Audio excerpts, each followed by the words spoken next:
ಮಿತ್ರರು ಸಿಕ್ಕಿದ್ದಾರೆ ಅಂತ ನಾನು ಅನ್ಕೊಂಡಿದ್ದೀನಿ. ಸೊ ಭಾನುವಾರ ಅಂತಂದರೆ ವಿಶ್ರಾಂತಿ ಮಾಡೋದು ಸಹಜವಾಗಿ ಎಲ್ಲ ಇರುತ್ತೆ ಅಲ್ವಾ. ಲೇಟಾಗಿ ಎದ್ದೇಳೋದು, ಸ್ವಲ್ಪ ವಿಶ್ರಾಂತಿ ಏನಪ್ಪ ಅಂತ ಇರುತ್ತೆ. ಆದರೆ ನೀವು ಅದನ್ನೆಲ್ಲ ತ್ಯಾಗ ಮಾಡಿ ಬೆಳಿಗ್ಗೆ ಬಂದು ಬುದ್ಧ ವಂದನೆ ಮಾಡಿ ಪಂಚಶೀಲ ತಗೊಂಡ್ರಿ, ಧ್ಯಾನ ಮಾಡಿದ್ರಿ. ಇದು ಧಮ್ಮ ಸ್ವಲ್ಪ ಕೇಳೋದಕ್ಕೆಲ್ಲ ಉತ್ಸಾಹಕರ ಆಗಿದೆ. ಬಹಳ ಜನರಿಗೆ ಶೀಲದಲ್ಲೇ ನಂಬಿಕೆ ಇಲ್ಲ. ಮೊನ್ನೆ ಒಂದು ಘಟನೆ ನಡೀತು. ಏನಂತಂದ್ರೆ ಬಾಬಾ ಸಾಹೇಬ್ರ ಜನ್ಮದಿನ ಇತ್ತು. ನಮ್ಮ ವಿಹಲ್ದ ಅಕ್ಕಪಕ್ಕ ಕರೆದಿದ್ರು. ನಾನು ಸಹಜವಾಗಿ ವೇದಿಕೆ ಕಾರ್ಯಕ್ರಮಗಳಿಗೆ ಹೋಗಲ್ಲ, ಆದರೆ ಬಾಬಾ ಸಾಹೇಬ್ರ ಜನ್ಮದಿನದ ದಿನ ಮಾತ್ರ ಸ್ವಲ್ಪ ಹೊತ್ತು ಅಕ್ಕಪಕ್ಕದಲ್ಲಿ ಮಾತ್ರ ಹೋಗ್ತೀನಿ. ಸೊ ಹೋಗಿದ್ದೆ. ಅಲ್ಲಿ ಭಾಷಣಕಾರರು ಇರ್ತಾರಲ್ಲ, ಅವರಿದ್ರು, ಜ್ಞಾನಿಗಳು, ಪಂಡಿತರು. ಮಾತಾಡಿದ್ರು ಬಾಬಾ ಸಾಹೇಬ್ರ ಬಗ್ಗೆ ಮಾತಾಡಿದ್ರು, ಬುದ್ಧನ ಬಗ್ಗೆ ಮಾತಾಡಿದ್ರು. ಮಾತಾಡಿ ಕೊನೆಗೆ ಏನಂತಂದ್ರೆ ನಾವೆಲ್ಲರೂ ಬುದ್ಧರಾಗಿ ಬುದ್ಧಿಸ್ಟ್ ಆಗಿ ಅಂತ ಅಂದ್ರು. ಓಕೆ, ಅವರ ಅಭಿಪ್ರಾಯ ಅದು ಹೇಳಿದ್ಮೇಲೆ ಏನಂದ್ರು, ನಿಮ್ಗೇನಾದ್ರು ಕಷ್ಟ ಆದ್ರೆ ಪಂಚಶೀಲದ ಬಗ್ಗೆ ತಲೆ ಕೆಡಿಸ್ಕೋಬೇಡಿ, ಅದು ಬಂತೇಜಿಗಳು ಆಚರಣೆ ಮಾಡ್ಕೋತಾರೆ, ಬುದ್ಧಿಸ್ಟ್ ಆಗಿ. ಪಂಚಶೀಲ ಬೇಕಾದ್ರೆ ಬಂತೇಜಿಗಳು ಬೇಕಾದ್ರೆ ಆಚರಣೆ ಮಾಡ್ಕೋತಾರೆ, ನೀವು ತಲೆ ಕೆಡಿಸ್ಕೋಬೇಡಿ, ನೀವು ಬುದ್ಧಿಸ್ಟ್ ಆಗಿ ಅಂತ. ನನ್ಗೆ ಅರ್ಥ ಆಗಿಲ್ಲ ಭಗವಾನ್ ಹೇಳಿರೋ ಶೀಲ ಮುರಿದಂತ ಧಮ್ಮ ಯಾವುದು ಅಂತ. ನಿಜವಾಗ್ಲೂ ನನ್ಗೆ ಅರ್ಥ ಆಗಿಲ್ಲ. ಯಾರಿಗಾದ್ರೂ ಅರ್ಥ ಆಗಿದೆ ನನ್ಗೆ ಅರ್ಥ ಮಾಡಿಸಿ. ಸೊ ಅಂಥದ್ರಲ್ಲಿ ನೀವೆಲ್ಲ ಶೀಲ ತಗೊಂಡು ಸಮಯನ ವ್ಯಯ ಮಾಡಿ ಶೀಲ ತಗೊಂಡು ಅಭ್ಯಾಸ ಮಾಡ್ತಾ ಇದ್ದೀರಿ ಅಂತಂದ್ರೆ, ಸೊ ನಿಜವಾಗ್ಲೂ ಇದೊಂದು ಒಳ್ಳೆಯ ಬೆಳವಣಿಗೆ ಅಲ್ವಾ. ಸೊ ಏನೇ ಇರಲಿ, ಅವರು ಒಂದಿನ ಬದಲಾಗ್ತಾರೆ. ಅಜ್ಞಾನ ಇದರಲ್ಲಿ ಪಚ್ಚಯದಲ್ಲಿ ಬರುತ್ತೆ. ಕುಶಲ ಧಮ್ಮಾನಂದ್ ಅಕುಶಲೇನ ಕೇಸಂಚಿ ಉಪನಿಷಾಯ ಪಚ್ಚಯೇನ ಪಚ್ಚಯೋ. ಕುಶಲ ಅಂತ ಮಾಡ್ತೀವಿ, ಕುಶಲ ಅಂತ ಮಾಡ್ತಾ ಅದು ಅಕುಶಲ ಆಗಿರುತ್ತೆ, ಗೊತ್ತೇ ಇರಲ್ಲ. ಕ್ಲೇಶಗಳನ್ನು ಬೆಳೆಸ್ಕೊಳ್ತಾರೆ ಅಲ್ವಾ. ಯಾಕಂದ್ರೆ ಮೂಲ ಧರ್ಮದ ಅರಿವಾಗಿರಲ್ಲ. ಒಂದಷ್ಟು ಬುದ್ಧರ ಬೋಧನೆಗಳು ಒಳ್ಳೆಯದು ಅಂತ ಅನ್ಸಿರತ್ತೆ. ಆಹಾರ ತಿನ್ನುವಾಗ ಆಹಾರ ಕನಿ ಕಾಣೋದು, ಯಾರಿಗೆ ಅದ್ರ ಬಗ್ಗೆ ಜ್ಞಾನ ಇಲ್ವೋ ಅವ್ರೇನ್ ಮಾಡ್ತಾರೆ, ಅದರ ರೂಪ, ಆಕಾರ, ಬಣ್ಣ, ಸುಗಂಧ ಇದನ್ನ ಮಾತ್ರ ನೋಡ್ತಾರೆ. ಅದರಲ್ಲಿ ಇರ್ತಕ್ಕಂಥ ಶತ್ವದ ಬಗ್ಗೆ ಅವ್ರಿಗೆ ಅರಿವಿರಲ್ಲ ಅಲ್ವಾ. ನಿಜ ತಾನೆ? ಆದ್ರೆ ಬಹಳ ಜನರಿಗೆ ಅದ್ರ ಬಗ್ಗೆ ಅರಿವಿರಲ್ಲ. ಯಾರಿಗೆ ಅದರ ಅರಿವಿರುತ್ತೆ ಅವ್ರು ನೋಡ್ಕೋತಾರೆ, ಇದರಲ್ಲಿ ಇಂಥ ಅಂಶ ಇದೆ, ಇದು ಒಳ್ಳೆಯದು ಅಂತ ಗೊತ್ತಿರುತ್ತೆ. ಹಂಗೇನೆ ಬುದ್ಧರ ಧರ್ಮದ ಮೂಲ ಸತ್ವ ಗೊತ್ತಿಲ್ಲದೆ ಇರೋದ್ರಿಂದ ಹಿಂಗೆಲ್ಲ ಆಗ್ತಾ ಇರುತ್ತೆ.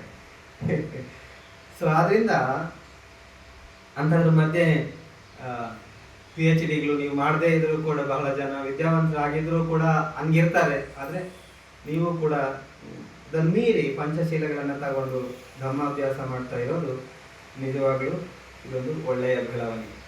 ಇವತ್ತು ನಾವು ಈ ದುಃಖ ಇದೆಯಲ್ಲ, ಅದಕ್ಕೆ ಏನ್ ಕಾರಣ ಅನ್ನೋದನ್ನ ಸರಳವಾಗಿ ತಿಳ್ಕೊಳ್ಳೋದಕ್ಕೆ ಪ್ರಯತ್ನ ಮಾಡೋಣ. ದುಃಖ ಯಾಕೆ ಬರುತ್ತೆ ಹೇಳಿ? ಗೊತ್ತಿದೆ ನಿಮ್ಗೆ? ಹೇಳಿ.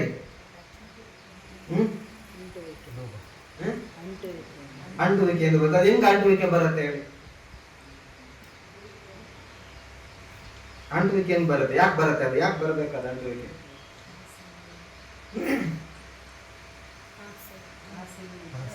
ಆಸೆ, ಅಜ್ಞಾನ. ಅದೇನ್ ಬರುತ್ತೆ ಅಂತ ನಾನು ಅಜ್ಞಾನದಿಂದ ಬರುತ್ತೆ.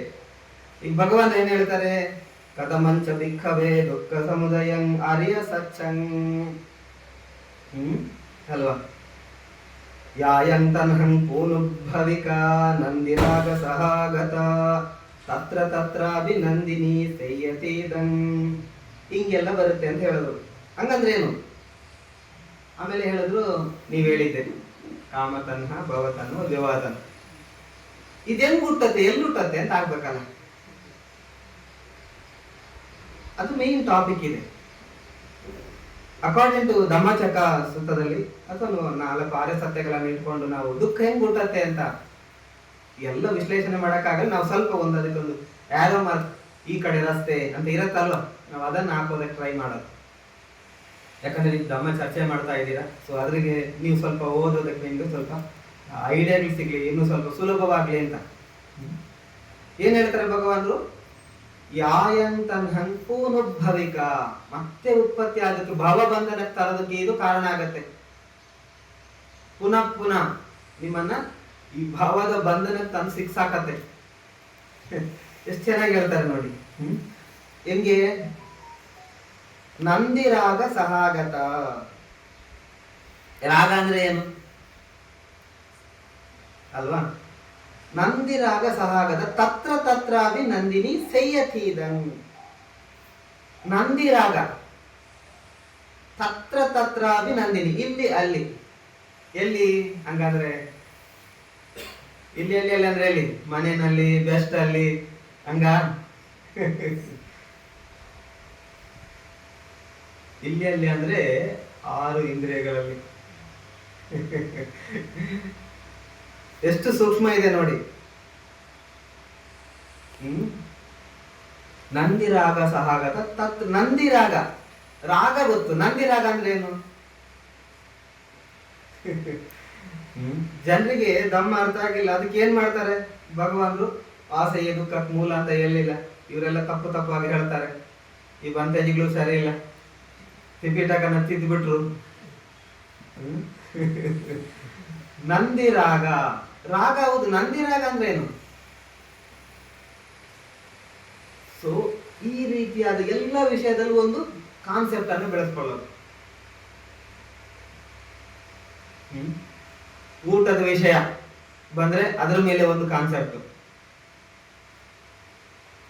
ಅಲ್ವಾ? ಎಲ್ಲದರ ಮೇಲೆ ಹಿಂಗೇನೆ ಇರಬೇಕು. ಈಗ ಸಹಜವಾಗಿ ಬೆಳಿಗ್ಗೆ ತಿಂಡಿ ತಿನ್ನೋದು, ನೀವು ಎಷ್ಟು ಗಂಟೆ ತಿಂಡಿ ಮಾಡ್ತೀರಾ? 9 ಗಂಟೆಗೋ 8 ಗಂಟೆಗೆ. ಅದೇ 6 ಗಂಟೆಗೆ ಕೊಟ್ರೆ ನನ್ನ ಟೈಮ್ ಅಲ್ಲ, ಏನೇನು ಬಡ್ಡಿ ಮಾಡ್ತೀರಾ ತಿಂದ್ರೆ? ಯಾಕೆ? ನನಗೆ ಎಷ್ಟೊತ್ತು ಸರಿ ಆಗಲ್ಲ ಅಂತ ಹೇಳಿದವರು ಯಾರು? ಕಾನ್ಸೆಪ್ಟ್ ನಿಮ್ಮಲ್ಲೇ ಒಂದು ಗ್ರಹಿಕೆ ಉಟ್ಕೊಂಡಿದೆ. ನಾನು ಇಷ್ಟು ಹೊತ್ತಿಗೆ ಮಾಡೋದು, ಅದೇ ನನಗೆ ಕಂಫರ್ಟ್ ಅಲ್ವಾ? ಸೊ ಈ ತರ ಎಲ್ಲದರಲ್ಲೂ ಬೆಳೆಸ್ಕೊಳ್ಳೋದು. ಇನ್ನು ಕೆಲವರಿಗೆ ಬೆಳಿಗ್ಗೆ ಅದು ಲೈಟ್ ಅದೆಲ್ಲ ಆಗ್ಬೋದು, ಹಾರ್ಡ್ ಫುಡ್ ಬೇಡ, ಅದು ನನ್ಗಾಗಲ್ಲ, ನನ್ಗೆ ಇಂಥದ್ದು ಆಗ್ಬೇಕು ಅಂತ. ತಿನ್ನೋ ಪರ್ಪಸ್ ಯಾವುದು ಅಲ್ವಾ?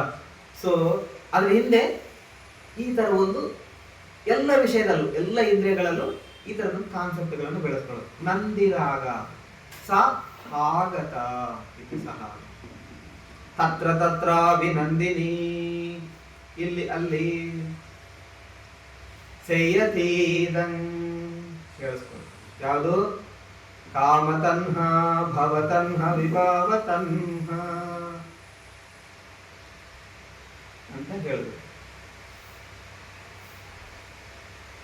ಇದು ಬೌದ್ಧರಿಗೆ ಮಾತ್ರನಾ? ಹಿಂದೂಗಳು ಬೈದ್ಯಾ? ಬರೀ ಬೌದ್ಧ ಹಿಂದೂಗಳು ಮಾತ್ರನಾ? ಜೈನರಿಗೆಲ್ವಾ? ಕ್ರೈಸ್ತರಿಗೆಲ್ವಾ? ಸಿಖ್ರಿಗೆಲ್ವಾ? ಪಾರ್ಸಿಗಳಿಗೆಲ್ವಾ? ಯಾರಿಗೆಲ್ಲ ಇಂದ್ರಿಯ ಇದೆಯೋ ಎಲ್ರಿಗೂ ಇದೆ. ಇದರಿಂದ ಹಿಂಗೆ ಪುನರ್ಭವ ಆಗೋದು ಇಷ್ಟು ಸೀರಿಯಸ್ ಆಗಿದೆ. ಏನ್ ಕೆಲಸ ಮಾಡುತ್ತೆ? ಜನ್ಮ ಕೊಡುವಷ್ಟು ತಾಕತ್ ಎಲ್ಲಿಂದ ಬಂತು? ನಮ್ಮನ್ನ ಮತ್ತೆ ಈ ಭವ ಬಂಧನಕ್ಕೆ, ಭವ ಹುಟ್ಟು ಸಾವಿನ ಸರ್ಕಲ್ ಮತ್ತೆ ಮತ್ತೆ ದೂಡೋದಕ್ಕೆ ಇದಕ್ಕೆ ಇಷ್ಟೊಂದು ಕೆಪಾಸಿಟಿ ಹೆಂಗೆ? ಇದು ಅಷ್ಟು ತಾಕತ್ತ? ಜಿಮ್ಗೆ ಹೋಗಿ 24 ಮೊಟ್ಟೆ ತಿಂದು ಎಕ್ಸರ್ಸೈಸ್ ಮಾಡಿದವ್ರಿಗೆ ಇಲ್ಲದೆ ಇರೋ ತಾಕತ್ತು ಈ ತನ್ನ ಹಕ್ಕೆ ಹೆಂಗ್ ಬಂತು?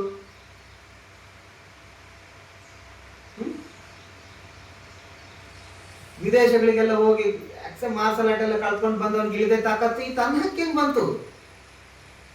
ಇದಂಗೆ ಇಷ್ಟು ಪ್ರಬಲ ಆಗ್ಬಿಡ್ತು. ಸೀರಿಯಸ್ ಮ್ಯಾಟರ್ ಹೌದಲ್ವಾ?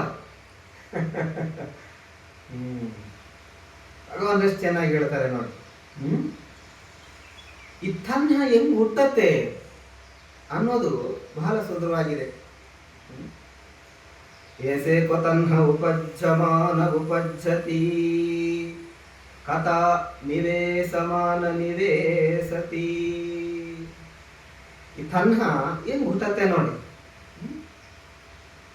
ಈ ನಂದಿ ರಾಗಗಳನ್ನು ಬೆಳೆದುಕೊಂಡಿರ್ತೀವಿ, ಬಾಲ್ಯದಿಂದ ಹಳೆಯ ಸಂಕಾರಗಳೆಲ್ಲ ಬರ್ತಾ ಇರ್ತವೆ. ಅದ್ರ ಜೊತೆಗೆ ಈಗ ಬಾಲ್ಯದಿಂದ ಶುರುವಾಗ್ಬಿಡತ್ತೆ. ಸಣ್ಣ ಮಕ್ಕಳು ಇರುತ್ತೆ, ಈಗ ತಾನೇ ಹುಟ್ಟಿರೋ ಮಕ್ಕಳು, ನೀವು ಡಾಕ್ಟರ್ ನಿಮ್ಗೆ ಗೊತ್ತಿರ್ಬೋದು. ಆ ಮಗುವನ್ನ ನೀವ್ ಎತ್ಕೊಳ್ಳಿ ಅಂತ ಕೂಗೋದಕ್ಕೆ ಶುರು ಮಾಡುತ್ತೆ. ಅದೇ ತಾಯಿ ಬಟ್ಟೆ ಬಿಟ್ಬಿಡಿ, ಅದು ಕನ್ನೆ ಬಿಟ್ಟಿಲ್ಲ, ತಾಯಿ ಜೊತೆ ಹೋದ ತಕ್ಷಣ ಕಂಫರ್ಟ್ ಫೀಲ್ ಮಾಡುತ್ತೆ. ಸತ್ಯ ತಾನೆ? ಅದಕ್ಕೆ ತಾಯಿ ಅರ್ಥನೇ ಗೊತ್ತಿಲ್ಲ ಅದಕ್ಕೆ ಅಲ್ವಾ? ಎಲ್ಲಿಂದ ಬರ್ತಾ ಇದೆ ನೋಡಿ ಅದು. ಅದು ಕಂಡ್ಬಿಟ್ಟಾಗ ತಾನೆ ನಮ್ಗೆ ಬೇಕಾದವರು ಬೇಡದೇ ಇರೋರು ನೆಂಟ್ರ ಹೆಸರು ಅದು ಇದು ಗೊತ್ತಾಗತ್ತೆ. ಅಂದ್ರೆ ಈ ಮನಸ್ಸು ಹೆಂಗ್ ನಡೆಯುತ್ತೆ ನೋಡಿ, ಕಣ್ಣು ಬಿಡ್ಬೇಕಾದಂತ ಅಗತ್ಯ ಇಲ್ಲ. ಎಷ್ಟು ಬಲಿಷ್ಠ ಇರತ್ತೆ ಅಂತ ನೀವು ಯೋಚನೆ ಮಾಡ್ಬೇಕಾದ. ಬಹಳ ಗಂಭೀರವಾದದ್ದು ಇದು. ನಿವೇಸಮಾನ ನಿವೇಸತಿ. ಎಲ್ಲಿ ಹುಟ್ಟತ್ತಂತೆ? ಪ್ರಿಯ ರೂಪ ಯಂಗ್ಲೋಕೆ ಪ್ರಿಯ ರೂಪಂ ಸಾತ ರೂಪಂ. ಪ್ರಿಯವಾದುದು ಎಲ್ಲಿ? ಕಿಂಚಿಲೋಕೆ ಪ್ರಿಯ ರೂಪಂ ಸಾತ. ಯಾವ ಇದರಲ್ಲಿ? ಚಕ್ಕುಲೋಕೆ. ನೋಡಿ, ಅದನ್ನೆಲ್ಲ ಲೋಕ ಅಂತ ಹೇಳಿದ್ರು ಅಲ್ವಾ? 6 ಇಂದ್ರಿಯಗಳನ್ನು. ಚಕ್ಕುಲೋಕೆ ಸೋತಲೋಕೆ ಜೀವಲೋಕೆ ಗಾನಲೋಕೆ ಮನೋಲೋಕೆ.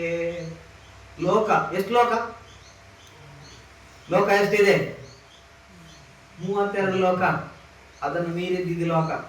ಆ ಲೋಕಕ್ಕೆ ಯಾಕೆ ಶಿಫ್ಟ್ ಹೋಗ್ತಾರೆ ಅಂದ್ರೆ ಈ ಲೋಕದಲ್ಲಿ ಸಿಕ್ಕಾಕೊಳ್ತಾರೆ. ಭಗವಂತನ ನಾವು ಬುದ್ಧಗುಣ ಪಠನೆ ಮಾಡಿದ್ವಲ್ಲ, ಏನಂದ್ವಿ? ಬುದ್ಧಗುಣದಲ್ಲಿ ಏನೇನು ಹೇಳಿದ್ವಿ? ಇತಿಪಿಸೋ ಭಗವ ಅರಹಂ ಸಮ್ಮಾ ಸಂಬುದ್ಧೋ ವಿದ್ಯಾಚರಣ. ವಿದ್ಯಾ ಪ್ಲಸ್ ಆಚರಣ ಸಂಪನ್ನೋ ಸುಗತೋ ಸುಆಗತೋ ಸುಗತೋ ಲೋಕವಿದು. ಏನಿದಂಗಂದ್ರೆ ಪ್ರಶಂಸೆನ, ಡಿಗ್ರಿನ?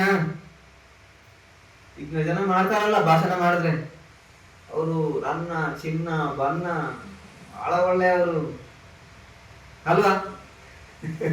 ಹಂಗೆ ಪ್ರಶಂಸೆನ? ಭಗವಂತನ ಪ್ರಶಂಸೆ ಮಾಡೋ ಅಗತ್ಯತೆ ಇದೆಯಾ? ಲೋಕವಿದು. ಈ ಲೋಕ ಅಂದ್ರೆ ಏನು?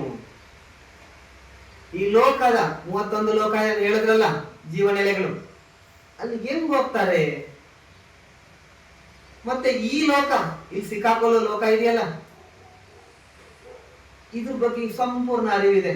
ಬರೀ ಅದು ಲೋಕ ಮಾತ್ರ ಅಲ್ಲ, ಅವರಷ್ಟು ಪರಿಪಕ್ವವಾಗಿ ತಿಳ್ಕೊಂಡು ಮತ್ತೊಬ್ಬರಿಗೆ ಅದಕ್ಕೆ ಅವ್ರ ಲೋಕವಿದು.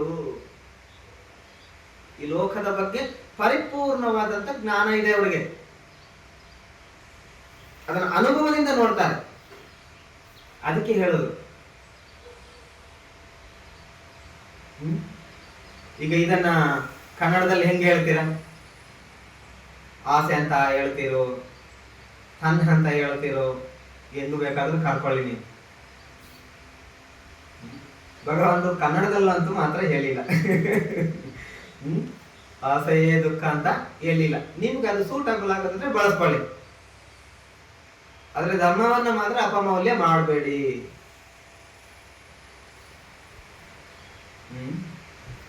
ಲೋಕವಿದು. ಎಷ್ಟು ಲೋಕ ಹೇಳಿದ್ರು. ಈ ತತ್ರ ಅಭಿನಂದಿನಿ. ಈ ಇಂದ್ರಿಯಗಳಲ್ಲಿ ಇದು ಹುಟ್ಕೊಳ್ಳತ್ತೆ. ಹೆಂಗ್ ಹುಟ್ಕೊಳ್ಳತ್ತೆ ಅಂತ ಅಂದ್ರೆ, ಈಗ ನಾವು ಹೆಂಗ್ ಯಾಕೆ ಬದುಕಿದ್ದೀವಿ? ಹುಟ್ಟಿ ಆಗಿದೆ. ಈಗ ನಾವು ಹೆಂಗ್ ಬದುಕಿದ್ದೀವಿ? ಆಹಾರಗಳನ್ನ ಸೇವನೆ ಮಾಡೋದ್ರ ಮೂಲಕ ಬದುಕಿದ್ದೀವಿ. ನಿಜ ತಾನೆ? ಆಹಾರ ಸೇವನೆ ಮಾಡಿಲ್ಲ ಅಂದ್ರೆ ಶರೀರ ಕೃಶ ಆಗತ್ತೆ, ಒಂದಿನ ಸಾಯ್ಬೇಕಾಗತ್ತೆ. ಸತ್ಯ ತಾನೆ? ಈ ಆಹಾರ ಇದೆಯಲ್ಲ, ಈ ಆಹಾರದ ಕಾರಣಕ್ಕೆ ನಾವು ಬದುಕಿದ್ದೀವಿ. ಈಗ ಪುನಃ ಭವ ಇದೆಯಲ್ಲ, ಈ ಭವವನ್ನ ತರೋದು ಹೆಂಗೆ? ಈ ತನ್ಹ ಅದನ್ನ ಹೆಂಗ್ ಬದುಕಿಸ್ತಾ ಇದೆ? ಇದು ಜೀವಂತ ಇರಿಸ್ತಾ ಇದೆ.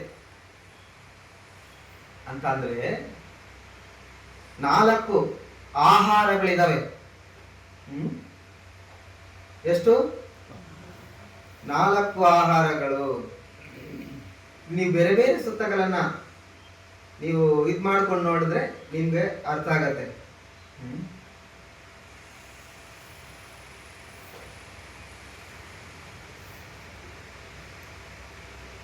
ನಾಲ್ಕು ಆಹಾರಗಳಿರ್ತವೆ. ಅದರಲ್ಲಿ ಆ 4 ಆಹಾರಗಳನ್ನ ನೀವು ನೋಡಬೇಕು, ಗಮನಿಸ್ಬೇಕು. ಒಂದು ಅನುಭವ ತಾನೆ.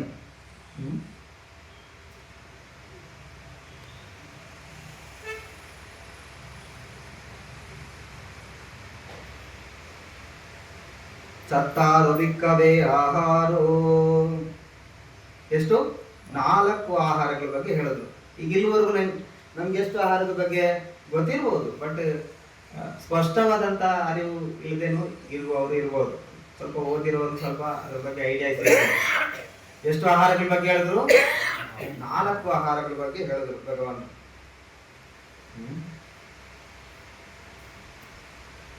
ಆಹಾರಂ ಭೂತಾನಂ ವಸತ್ತಾನಂ ವಟಿತಿಯ ಸಂಭಾವಿಸಿ ವಂಗ್ವಾ ಅನುಗ್ಗಾಯ ಕಥಂ ಸತ್ತಾರೋ.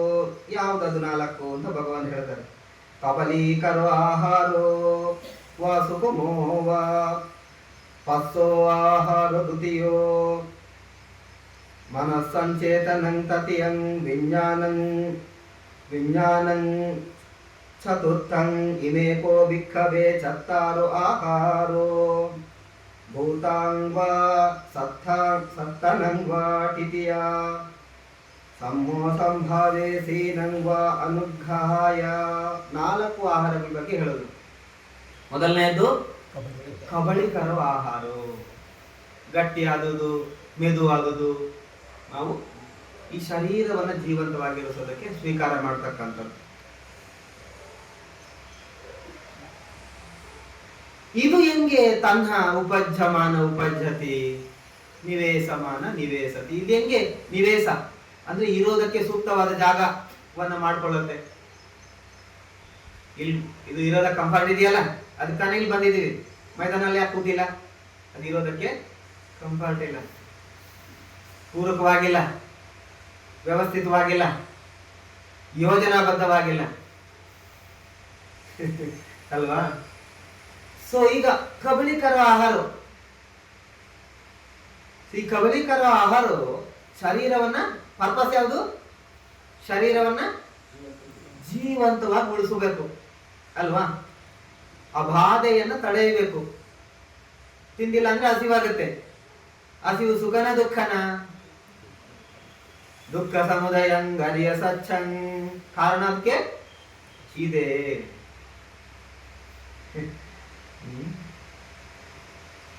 ಈ ಆಹಾರದ ಬಗ್ಗೆ ಜಾಗೃತಿ ಇಲ್ಲ ಅಂತಂದ್ರೆ, ಎಚ್ಚರಿಕೆ ಇಲ್ಲ, ಅದ್ರ ಬಗ್ಗೆ ಅರಿವಿಲ್ಲ. ಯಾಕೆ ಅರಿವಿಲ್ಲ? ಧಮ್ಮಚಕ್ರ ಹೇಳುವಾಗ ಭಗವಂತ ಏನ್ ಹೇಳ್ತಾರೆ? ಉಪಕನಿಗೆ ಸಿಗ್ತಾರೆ. ಭಗವಂತರು ಧಮ್ಮಚಕ್ರ ಹೇಳೋದಕ್ಕೆ ಹೋದಾಗ ಉಪಕನಿಗೆ ಸಿಗ್ತಾರೆ. ಹಾಗೂ ಉಪಕ ಕೇಳ್ತಾನೆ, ಎಲ್ಲಿ ಹೋಗ್ತಾ ಇದ್ರೆ ನೀವು ಯಾರು ಅಂತ. ತುಂಬಾ ಇದೆ ಅದಾನೆ. ಅವಾಗ ಅವರು 4 ಗಾತೆ ಹೇಳ್ತಾರೆ. ಅದರಲ್ಲಿ ಒಂದು ಗಾತೆಯನ್ನು ಹೇಳ್ತಾರೆ. ಅಂಧಭೂತಸ್ಮಿನ್ ಲೋಕಸ್ಮಿನ್ ಅಹಂಚ ಅಮತ ದುಂದುಬಿ. ಯಾವ ಲೋಕಕ್ಕೆ? ಅಂಧಭೂತಸ್ಮಿನ್ ಲೋಕ. ಈ ಲೋಕದಲ್ಲಿ ಅಂಧಭೂತರಿದ್ದಾರೆ. ಅವ್ರಿಗೆ ಸತ್ಯ ಅರ್ಥ ಆಗಲ್ಲ, ತನಗ ಅರ್ಥ ಆಗಂದ್ರೆ ಎಕ್ಸ್ಪ್ಲೇನ್ ಮಾಡ್ತಾರೆ. ಯಾಕೆ? ಅಂಧಭೂತರು. ಈಗ ಇಲ್ಲಿ ನಿಮ್ ಕಣ್ಣಿಗೆ ಬಟ್ಟೆ ಕಟ್ಟಿ ಒಂದ್ ಸುತ್ತು ಓಡಿಸಿ ಹೋಗಿಂದ ಬಿಟ್ರೆ ಏನ್ ಮಾಡ್ಕೋತೀರಾ? ಬೀಳ್ದು ತಲೆ ಹೊಡ್ಕೋತೀರಾ, ಕೈ ಕಾಲು ಮುರಿಸ್ಕೋತೀರಾ, ಹೌದಲ್ವಾ? ಹಂಗಿದೆ ಈ ಲೋಕ. ಸುಮ್ನೆ ಇಲ್ಲ, ಸುಮ್ನೆ ಭಗವಂತ ಹೇಳಿಲ್ಲ. ಅದ್ರ ಏಟು ಏನು ಸಾಮಾನ್ಯನ? ಅದ್ರ ಏಟು ಸಾಮಾನ್ಯ ಅಲ್ಲ. ಅದಕ್ಕೆ ಹೇಳಿರೋದು ಎಲ್ಲ ತನ್ನ ಕಾನ್ಸೆಪ್ಟ್ಗಳನ್ನ, ತನ್ನ ಗ್ರಹಿಕೆಗಳನ್ನು ಇಟ್ಕೊಂಡು ಅದೇ ಸರಿ ಅಂತ ಓಡ್ತಾ ಇರ್ತಾರೆ. ಅದರಿಂದ ಬೀಳೋ ಏಟ್ ಇದೆಯಲ್ಲ, ಲೆಕ್ಕಕ್ಕೆ ಸಿಕ್ಕಿಲ್ಲ ನಿಮ್ಗೆ.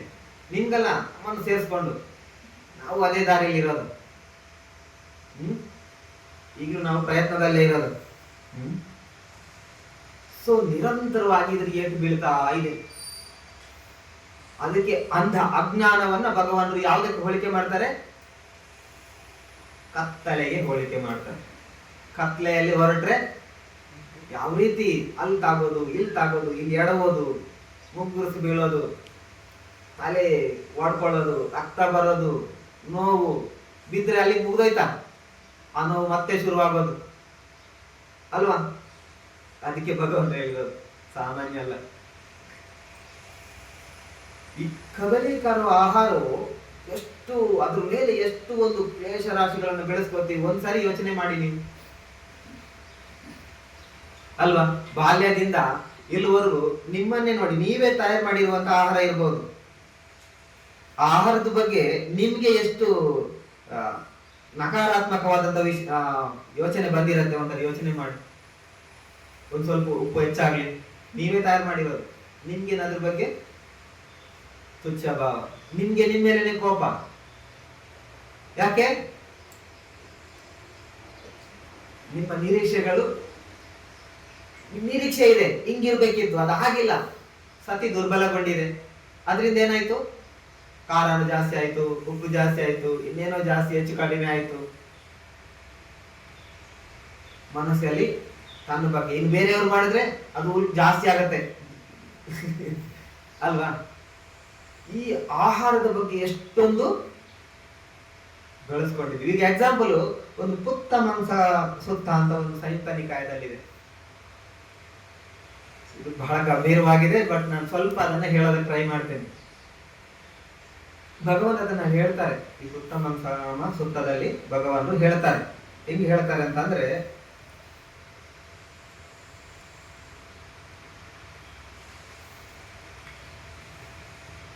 ಉತ್ತಮಂ ಸೂಪಮ ಸುತ್ತ ಅಂತ ಇದೆ ಸಂಯುಕ್ತ ನಿಕಾಯದಲ್ಲಿ. ನೀವು ಓದಿಯಲ್ಲ, ಅಠಕಥೆಯ ಮೂಲಕ ಓದೋದಕ್ಕೆ ಟ್ರೈ ಮಾಡಿ. ಸೊ ಅಲ್ಲಿ ಈ ಇದೆಯಲ್ಲ, ಒಂದು ಎಕ್ಸಾಂಪಲ್ ಕೊಡ್ತಾರೆ. ಈ 3 ಜನ ನಡ್ಕೊಂಡು ಹೋಗ್ತಾರೆ. ಎಲ್ಲಿ? ಮರುಭೂಮಿಯಲ್ಲಿ ನಡ್ಕೊಂಡು ಹೋಗ್ತಾ ಇದ್ದಾರೆ ಅಂತ ತಿಳ್ಕೊಳ್ಳಿ ಎಲ್ಲ ನಡ್ಕೊಂಡು ಹೋಗ್ತಾರೆ. ಭಗವಾನ್ ಉದಾಹರಣೆ ಕೊಡೋದು. ನಡ್ಕೊಂಡು ಹೋಗ್ತಾ ಇದ್ದಾಗ ಅವರು ಬೇಕಾದಷ್ಟು, ಬಹಳ ದೂರದ ದಾರಿ, ಬೇಕಾದಷ್ಟು ಆಹಾರ ಸಾಮಗ್ರಿಗಳನ್ನು ಇಟ್ಕೊಂಡಿರ್ತಾರೆ. ದಾರಿನಲ್ಲಿ ಮರುಭೂಮಿ ಅಂದ್ರೆ ಎಲ್ಲೂ ನೀರು ಸಿಗಲ್ಲ, ಉಳ್ಕೊಳ್ಳೋಕೆ ನೆರಳು ಸಿಗಲ್ಲ, ದೀರ್ಘ ಪಯಣವನ್ನ ಮಾಡಬೇಕು. ಹೋಗ್ತಾ ಇರ್ಬೇಕಾದ್ರೆ ಅವ್ರು ತಂದಿರ್ತಕ್ಕಂಥ ನೀರು ಆಹಾರಗಳು ಖಾಲಿ ಆಗ್ತವೆ ಅಲ್ವಾ? ಎಷ್ಟು ಜನ ಇದ್ದಾರೆ? 3 ಜನ ಇದ್ದಾರೆ. ತಂದೆ ತಾಯಿ ಮತ್ತು ಒಬ್ಬ ಮಗ ಇದಾನಂತೆ. ಈಗ ಯಾರು ಫಸ್ಟ್ ದಣಿಯುತ್ತಾರೆ? ಯಾರು ಫಸ್ಟ್ ದುರ್ಬಲರಾಗ್ತಾರೆ? ಯಾರಿಗೆ ಫಸ್ಟ್ ಹಸಿವು ಕಂಟ್ರೋಲಿಗೆ ಬರಲ್ಲ? ಮಗುವಿಗಲ್ವಾ? ನಿಮ್ ತಿಳುವಳಿಕೆ ಇದೆ, ಇನ್ನಷ್ಟು ಹೋಗ್ಬೇಕು, ಬೇರೆ ದಾರಿನೇ ಇಲ್ಲ ಅಂತ. ಅದಕ್ಕೆ ಅರ್ಥ ಆಗಲ್ವಲ್ಲ. ಸೊ ದಣಿದಾಗ ಅದಕ್ಕೆ ಅಶಕ್ತಿ ಆಗತ್ತೆ. ಹಾಗೆ ಆಗಿ ನೀರು ಸಿಗಲ್ಲ, ಆಹಾರನೂ ಇಲ್ಲ ಅಂತ ಅಂದ್ಮೇಲೆ ತುಂಬಾ ದಣಿದು ಹೋಗ್ಬಿಡುತ್ತೆ. ಮುಂದಿನ ಹಂತ ಯಾವುದು? ಇನ್ನೂ ಸಿಕ್ಕಿಲ್ಲ ಅಂದ್ರೆ ಸಾಯುವ ಸ್ಥಿತಿ ಅಂತ ತಿಳ್ಕೊಳ್ಳೋದಲ್ಲ, ಸ್ಥಿತಿ. ಇಂಥ ಸಮಯದಲ್ಲಿ ಈಗ ಬೇರೆ ದಾರಿ ಇಲ್ಲ, ನಾವು ಆ ದಾರಿ ಸೋರಲೇಬೇಕು. ಇವ್ರಿಗೂ ಆಗಿದೆ, ತಂದೆ ತಾಯಿಗೂ ದಣಿವಿದೆ. ಇದು ಉದಾಹರಣೆ, ಹಿಂಗ್ ಮಾಡಿ ಅಂತಲ್ಲ. ನಮ್ಮ ತಪ್ಪು ತಿಳುವಳಿಕೆಗಳಾಗಬಾರ್ದು. ಭಗವಾನ್ರು ಎಕ್ಸಾಂಪಲ್ ಕೊಡೋದು ಎಷ್ಟು ಡೇಂಜರ್, ಅದನ್ನ ಹೆಂಗ್ ಸೇವನೆ ಮಾಡ್ಬೇಕು ಅನ್ನೋದಕ್ಕೆ. ಈಗ ತಂದೆ ತಾಯಿ ಈಗ ಇನ್ನು ನಾವು ಆ ದಾರಿ ಮುಟ್ಟೋವರೆಗೂ ಈ ಮಗು ಉಳಿಯಲ್ಲ. ಈಗ ಇವ್ರು ಹೋಗ್ಬೇಕು, ಮಗುವಿನ ಜೊತೆ ಹೋಗ್ಬೇಕು, ಪಾಸಿಬಿಲಿಟಿ ಇಲ್ಲ, ಅಂತ ಅವಕಾಶಗಳಿಲ್ಲ. ಈಗ ತಂದೆ ತಾಯಿಗಳು ಆ ಮಗುವನ್ನ ಸಾಯಿಸಿ ಸ್ವೀಕಾರ ಮಾಡ್ತಾರೆ ಅಂತ ತಿಳ್ಕೊಳ್ಳಿ. ಏನ್ ಮಾಡ್ಬೋದು? ಖುಷಿಯಾಗಿ ಮಾಡ್ಬೋದಾ? ಲೆಗ್ ಪೀಸು ಆ ತರ ಮಾಡೋದಕ್ಕೆ ಸಾಧ್ಯತೆ ಇದೆಯಾ? ಬದುಕುವ ಪರ್ಪಸ್ ಬಿಟ್ಟರೆ ಬೇರೆ ಯಾವ ಪರ್ಪಸ್ ಇರ್ಲಿಕ್ಕೆ ಸಾಧ್ಯ ಇಲ್ಲ. ಹೌದಲ್ವಾ? ಈ ಕಬಲಿಕರ ಆಹಾರ ಹೆಂಗ್ ಸ್ವೀಕಾರ ಮಾಡ್ಬೇಕಿತ್ತು? ಬದುಕುವ ಪರ್ಪಸ್ಗಾಗಿ ಸ್ವೀಕಾರ ಮಾಡ್ಬೇಕಿತ್ತು. ಅದೇನಾಗ್ತಾ ಇದೆ? ಬೇಕಾದಷ್ಟು ನೋಡಿದ ತಕ್ಷಣ ಒಂದು ಕಾನ್ಸೆಪ್ಟ್ ಅಲ್ವಾ, ಕಣ್ಣಿಗಾಯ್ತು. ಆಮೇಲೆ ಮೂಗಿನಿಂದ ಅದರ ಸುವಾಸನೆ ಮೇಲೆ ಕೊಂಡಷ್ಟು ಕಾನ್ಸೆಪ್ಟ್. ಇನ್ನು ಅದರ ರುಚಿಯ ಬಗ್ಗೆ ಹಳೆಯ ಯೋಚನೆಗಳು, ಯಾರೋ ಹೇಳಿರೋದು, ಇನ್ಯಾರೋ ಪಕ್ಕದಲ್ಲಿ ಅದ್ರ ಬಗ್ಗೆ ಮಾತಾಡ್ತಾ ಇದ್ದಾನೆ, ಅದು ಪದೇ ಪದೇ ತತ್ರ ತತ್ರ ಅಭಿನಂದಿನಿ, ಅಲ್ಲಿ ಇಲ್ಲಿ ಒಂದೇ ಒಂದು ಅಬ್ಜೆಕ್ಟು, ಎಷ್ಟು ಲೋಕಗಳು ಸೇರ್ಕೊಂಡು ನೋಡಿ. ಚಕ್ಕುಲೋಕೆ, ಸೋತಲೋಕೆ, ಗಾನಲೋಕೆ, ಜೀಹಲೋಕೆ, ಕಾಯಲೋಕೆ, ಮನೋಲೋಕೆ, ಎಲ್ಲ ಲೋಕಗಳು ಸೇರ್ಕೊಳ್ತಾ ಇದ್ದಾರೆ. ಒಂದೇ ಒಂದು ಅಬ್ಜೆಕ್ಟ್ ಬಂದಿರೋದು. ಈ ತನ್ನ ಏನ್ ಇಷ್ಟು ಸ್ಟ್ರಾಂಗ್ ಅಂತ ಗೊತ್ತಾಗ್ಬೇಕು ತಾನೆ. ಈಗ ಯೋಚನೆ ಮಾಡಿ, ಅದ್ರ ಇನ್ನು ರೂಪಲೋಕ ಇದೆ. ಕಣ್ಣಿಗೆ ಏನ್ ಕಾಣಿಸೋದು? ಒಂದು ರೂಪ, ಅದು ಒಂದು ಲೋಕ. ಕಣ್ಣು ಒಂದು ಲೋಕ. ಎಷ್ಟು ಲೋಕಗಳಿದೆ. ಅದನ್ನು ನಾವು ಏನು ಬೈಫರ್ಕೇಶನ್ ಮಾಡಿ ನೋಡೋದಕ್ಕೆ ಹೋದ್ರೆ ಈ ಎಲ್ಲ ಲೋಕಗಳು, ನಾನು ಸರಳವಾಗಿ ಹೇಳ್ತೀನಿ, ಯಾಕಂದ್ರೆ ಸಮಯದ ಒಳಗಡೆ ಮುಗಿಸ್ಬೇಕು, ಮತ್ತೆ ಒಂದೇ ದಿನದಲ್ಲೆಲ್ಲ ಅರಗಿಸ್ಕೊಡಿಯೋದಕ್ಕೆ ನನಗೆ ಸ್ಥಿತಿನೂ ಇಲ್ಲ. ಯಾಕಂದ್ರೆ ತನ್ನ ಎಷ್ಟು ಡೇಂಜರು, ಬಹಳ ಜನ ಅದನ್ನ ಸಿಲ್ಲಿಯಾಗಿ ಹೇಳ್ತಾರೆ. ಅದೆಷ್ಟು ಡೇಂಜರ್ ಅಂತ ಅರ್ಥ ಮಾಡ್ಕೊಳ್ಳೋದಕ್ಕಾಗಿ. ಇದೇ ಕಾರಣ ತಾನೇ ದುಃಖಕ್ಕೆ. ದುಃಖ ಸಮುದಾಯ ಆರ್ಯ ಸಚ್ಚ.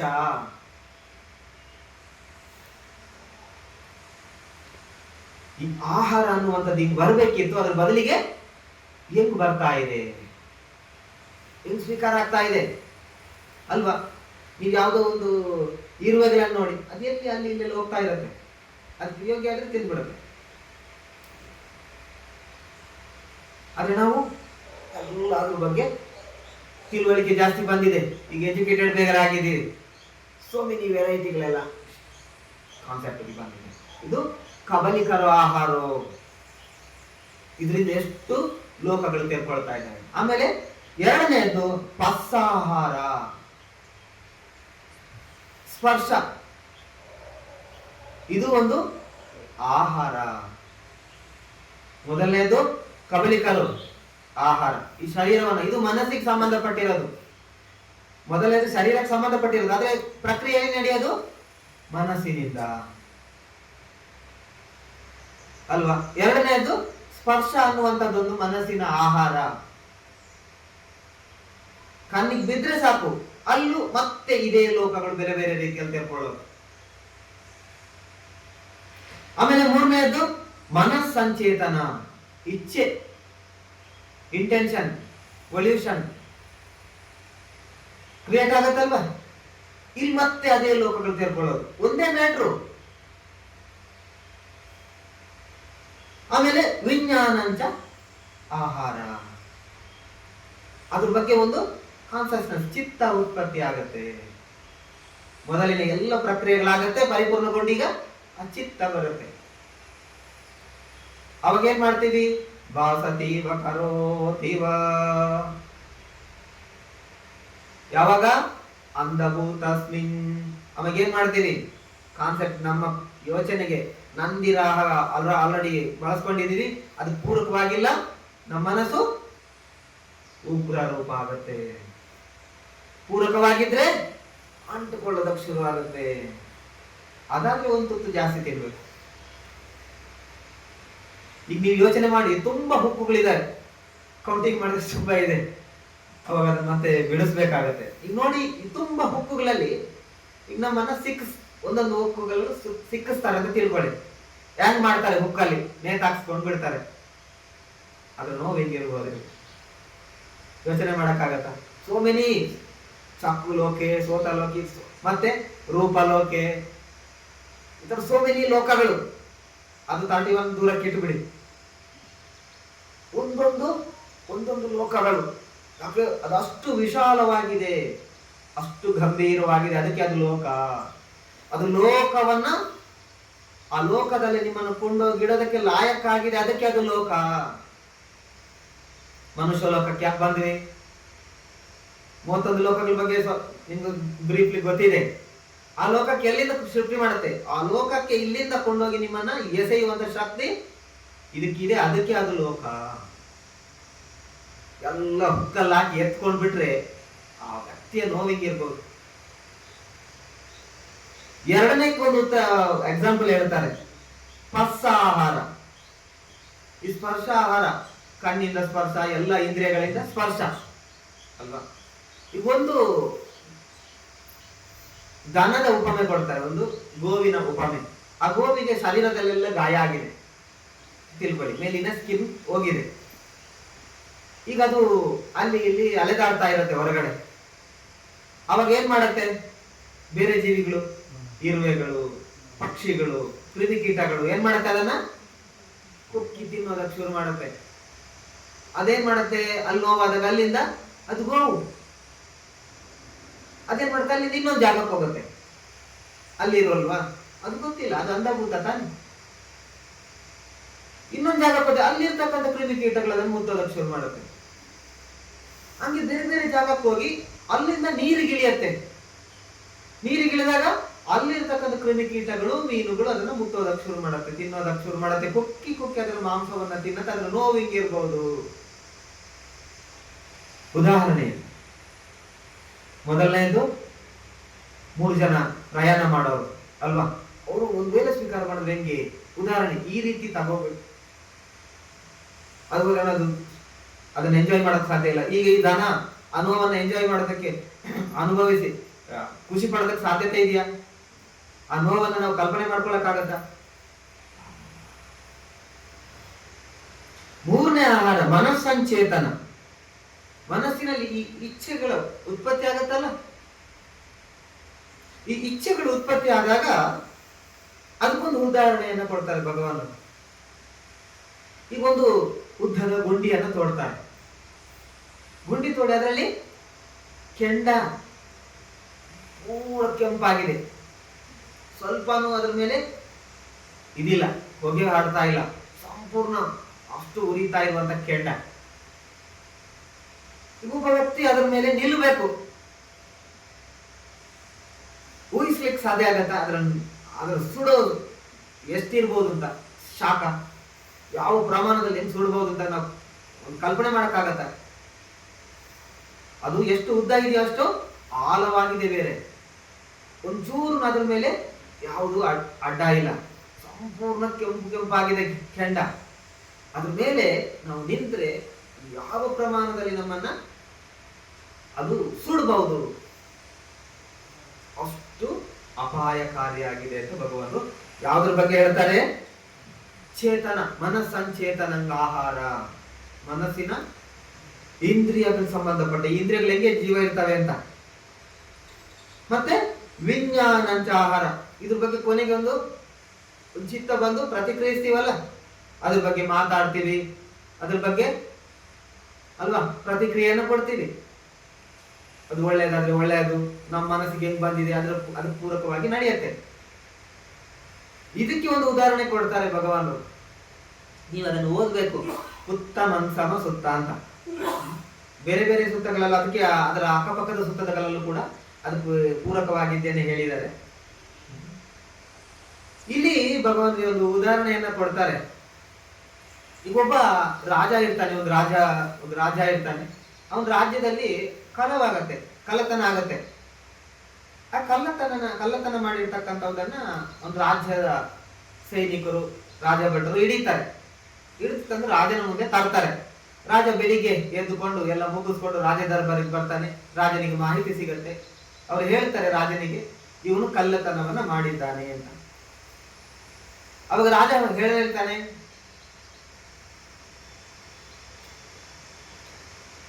ರಾಜ ಏನ್ ಹೇಳ್ತಾನೆ, ಹೌದಾ, ಇವನನ್ನ ಸೆರೆವಾಸಕ್ಕೆ ಹಾಕಿ ಈ ಈಟಿ ಇದೆಯಲ್ಲ, ಆ ಈಟಿಯಲ್ಲಿ 100 ಸರಿ ಚುಚ್ಚಿ ಇವನಿಗೆ ಹೇಳ್ತಾನೆ. ಒಂದು ಜಾಗ ಬಿಡದೆ 100 ಸರಿ ಚುಚ್ಚಿ ಅಂತ ಹೇಳ್ತಾರೆ. ಸರಿ ಅಂತ ಹೇಳ್ಕೊಂಡು ಅವರು ರಾಜಭಟರು ಕರ್ಕೊಂಡು ಹೋಗ್ತಾರೆ, ಸೆರೆಮನೆಯಲ್ಲಿ ಹಾಕ್ತಾರೆ. ಸೆರೆಮನೆಯಲ್ಲಿ ಹಾಕಿ ಆ ಈಟಿ ತಗೊಂಡು ಬಂದು ಅವ್ನು ಚುಚ್ಚುತ್ತಾರೆ 100 ಸಾರಿ. ಅದೆಲ್ಲ ಮುಗಿದು ರಾಜ ವಿಶ್ರಾಂತಿಗೆ ಹೋಯ್ತಾನೆ, ಊಟ ಮಾಡ್ತಾನೆ. ಊಟ ಆದ್ಮೇಲೆ ಮತ್ತೆ ಬರ್ತಾನೆ. ಬಂದ ಮೇಲೆ ಮತ್ತೆ ಮಂತ್ರಿಗಳು ಅವರು ಇವರೆಲ್ಲ ಇರ್ತಾರೆ. ಸೊ ರಾಜ್ಯದ ಬಗ್ಗೆ ಮಾತಾಡ್ತಾನೆ. ಅವನಿಗೆ ಒಂದು ನೆನಪಾಗತ್ತೆ, ಈ ಬೆಳಿಗ್ಗೆ ಒಬ್ಬ ಕಳ್ಳ ಇದ್ನಲ್ವಾ, ಅವನಿಗೆ ಅವನು ಹೆಂಗಿದ್ದಾನೆ ಅಂತ ಅವ್ರು ಹೇಳ್ತಾರೆ, ಅವ್ನು ಚೆನ್ನಾಗಿದ್ದಾನೆ, ಸತ್ತಿಲ್ವ, ಇಲ್ಲ, ಹೌದಾ, ಈಗ ಮತ್ತೆ ಹೋಗಿ ಇನ್ನೊಂದ್ಸರಿ 100 ಸರಿ ಚುಚ್ಚಿ ಅಂತ ಹೇಳ್ತಾನೆ. ಅವರು ಹೋಗ್ತಾರೆ, ರಾಜಾಜ್ಞೆಯನ್ನ ಪಾಲನೆ ಮಾಡಿ ಮತ್ತೆ ಹೋಗಿ ಅವನಿಗೆ 100 ಸರಿ ಚುಚ್ಚುತ್ತಾರೆ. ಆಮೇಲೆ ರಾಜ ಹೊರಟೋಗ್ತಾನೆ, ವಿಶ್ರಾಂತಿ ಪಡ್ಕೊಂಡು ಸಂಜೆ ಹೊತ್ತಿಗೆ ಮತ್ತೆ ಬರ್ತಾನೆ. ಬಂದಾಗ ಅವನಿಗೆ ಮಾಹಿತಿಗಳನ್ನ ಮತ್ತೆ ಫೀಡ್ಬ್ಯಾಕ್ ಮಾಡ್ತಾರೆ. ರಾಜ ಕೇಳ್ತಾನೆ, ಅವ್ನು ಮತ್ತೆ ನೆನಪಾಗತ್ತೆ, ಬೆಳಿಗ್ಗೆ ಒಬ್ಬ ಕಳ್ಳ ಇದ್ನಲ್ಲ, ಅವನು ಇದಾನ ಅಂತ. ಅವನು ಇದಾನೆ ಅಂತ ಹೇಳ್ತಾರೆ. ಹೋಗಿ ಮತ್ತೆ ಇನ್ನೂ 100 ಸರಿ ಚುಚ್ಚಿ ಅಂತ ಹೇಳ್ತಾನೆ.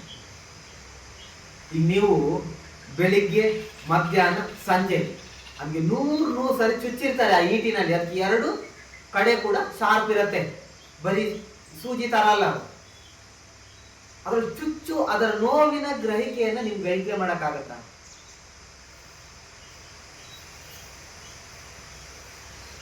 ಇದಂ ದುಃಖ ಸಮುದಯಂ ಅರಿಯ ಸಚ್ಚಂ. ಇದು ದುಃಖಕ್ಕೆ ಕಾರಣವನ್ನ ತರುತ್ತೆ. ಎಲ್ಲ ಕಾನ್ಸೆಪ್ಟ್ಗಳನ್ನ ಅದ್ರ ಮೇಲೆ ಬೆಳೆಸ್ಕೊಂಡಿರ್ತೀರಿ. ಎಲ್ಲ ಲೋಕಗಳನ್ನ, ಇಂದ್ರಿಯ ಲೋಕಗಳನ್ನ ಸಿಕ್ಕಾಕೊಂಡಿದ್ದೀರಿ. ಅದರಲ್ಲಿ ತನ್ಹಗಳನ್ನ ಬೆಳೆಸ್ಕೊಂಡಿದ್ದೀರಿ. ಈ ಲೋಕಗಳಲ್ಲಿ ಸಿಕ್ಕಾಕೊಂಡು ಅಲ್ಲಿ ನಾವು ಓದಾಡ್ತಾ ಇರೋದ್ರಿಂದ ಈ ಲೋಕದಿಂದ ಮಾಡಿರ್ತಕ್ಕಂಥ ಪರಿಣಾಮ ಇನ್ನೊಂದು ಲೋಕಕ್ಕೆ ನಮ್ಮನ್ನ ತಳ್ಳುತ್ತೆ. ಅದು ಮನುಷ್ಯ ಲೋಕ ಇರ್ಬೋದು, ಪ್ರಾಣಿ ಲೋಕ ಇರ್ಬೋದು, ಇನ್ನು ಅನ್ಯ ಲೋಕಗಳಿರ್ಬೋದು. ಮೊದಲೇನು ಹೇಳಿದ್ರು ಧಮ್ಮಚಕ್ರದಲ್ಲಿ? ಪೂನುಭವಿಕ. ಮತ್ತೆ ಮತ್ತೆ ಬರೋದು ಯಾಕೆ ಬರೋದು? ತನ್ನ ಅದೇನು ಅಷ್ಟು ಸೀರಿಯಸ್? ಈಗ ಅದ್ರ ಒಂದು ಜಾಡನ್ನ, ಅದ್ರ ಒಂದು ರೂಟ್ ಅನ್ನ ಹಿಡಿದು ನೋಡಿ ನೀವು. ಅದಕ್ಕೆ ಭಗವಂತ ಹೇಳೋದು, ದುಃಖಕ್ಕೆ ಕಾರಣ ಹೊರಗಡೆ ಇಲ್ಲ, ಒಳಗಡೆ ಇದೆ.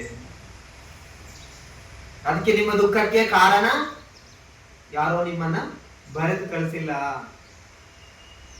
ದುಃಖದ ಕಾರಣ ಇಲ್ಲಿ ಉತ್ಪತ್ತಿ ಆಗತ್ತೆ. ನಂದಿರಾಗ ಸಹಾಗತ ತತ್ರ ತತ್ರ ಅಭಿನಂದಿನಿ. ನಿರಂತರ ಬೆಳೆಯುತ್ತೆ ಅಂಟುವಿಕೆಗಳು. ಆ ಸಣ್ಣ ಪ್ರಮಾಣದ ಅಂಟುವಿಕೆಗಳು ಅಂತ ಅಂದ್ಕೊಂಡಿರ್ತೀವಿ, ಅದು ಪ್ರತಿ ಕ್ಷಣದಲ್ಲೂ ಕೆಲಸ ನಡೀತಾ ಇದೆ. ಒಂದು ಕ್ಷಣ ಇಲ್ಲ ಅಂತ ಇಲ್ಲ. ಮಲಗಿರೋ ಸಹ ಸ್ವಲ್ಪ ಮನಸ್ಸು ನಡೆಯೋದೆ. ಅದು ಭವಂಗದಲ್ಲಿದ್ರೆ ಓಕೆ, ಅದ್ರ ಮಧ್ಯದಲ್ಲಿ ಕನಸು ಬಂದ್ರೆ ಮತ್ತೆ ಅದಕ್ಕೆ ಬೇರೆ ಅನ್ಕೊಳ್ಳೋದು. ಅದೇನು ಕನಸು, ಇದು ಗೊತ್ತಾಗ್ಲಿಲ್ವಲ್ಲ, ಗೊತ್ತಾದ್ರೆ ಒಳ್ಳೆಯ ಕನಸು, ಗೊತ್ತಾಗಿಲ್ಲ ಇನ್ನು ಗೊತ್ತಾದ್ರೆ ಕೆಟ್ಟ ಕನಸು. ಅದ್ರ ಮೇಲೆ ಒಂದಷ್ಟು ಗ್ರಹಿಕೆಗಳನ್ನು ಬೆಳೆಸ್ಕೊಳ್ಳೋದು.